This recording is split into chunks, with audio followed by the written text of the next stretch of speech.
Hello candidates, welcome to yet another session of learning English. We continue with our aspect of active and passive voices. We're coming at least to the end of these tenses. We're looking at, if not the second last, but we presume it is the last, future simple tense. We've looked at all the other tenses, and please, you remind yourselves of how to create passive voices in the past tenses. We're looking at the last tense, the one we feel we should end at. There are so many other tenses, but we feel we should end at this because those are the tenses that are applicable in our day-to-day learning of English. So we present to you future simple tense. Its active voice is as simple as doing something in future, something that will happen sometime to come. We're saying it uses shall and will plus the verb in present form. You say, I write my work in the evening. We shall go to the beach over the weekend. The teacher will mark our books in the evening. We shall stay indoors. We shall wash our hands to prevent ourselves from coronavirus. So it is an activity to happen in the future or to happen sometime to come. Like we've given ourselves examples here. Charity will buy a car next week. So Charity hopes to get a car someday next week.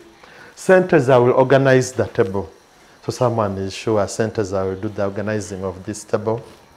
We shall revise our notes. As we are at home, we hope we shall spend most of our time revising our books. My sister will receive a new textbook. So this is something to happen in future. Sekade will ride a bicycle. So you believe Sekade will get a bicycle and he rides, but sometime to come. This is in future. So we say in their passive voice, the helping verbs are not so many. It is this shall and will. So here we're saying the object will be followed by will be or shall be, then the verb in participle form, plus the doer, if the doer is there. For example, our number one here was Charity will buy a car next week. And we are saying our object is a car.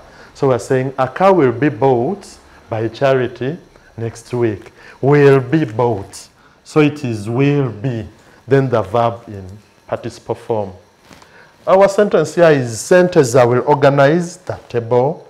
And we're saying, when we begin the table, we're saying the table will be organized by Senteza. Our number three here is we shall revise our notes. So we move up here and say, our notes will be revised by us. And number four here says, my sister will receive a new textbook.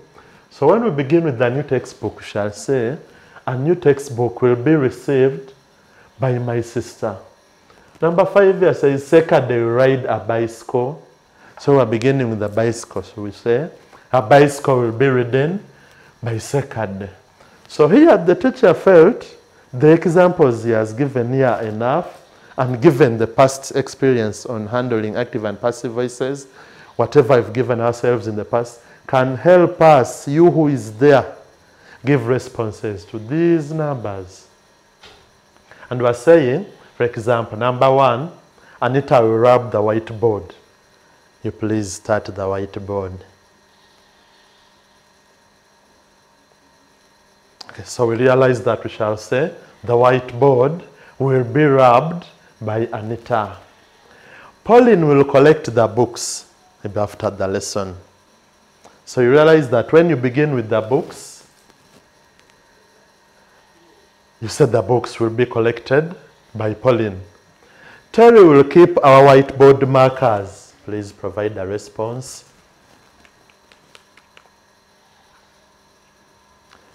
Yeah, we shall say our whiteboard markers will be kept by Terry.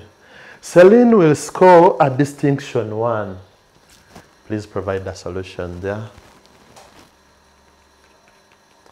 So we're saying a distinction 1 will be scored by Celine. In our workbook, there's an activity on page 58. The activity has some numbers of past simple, but the majority of the numbers are for future simple tense. So you please follow up and do that activity. We shall also follow up with more numbers for practice Thank you for attending this session.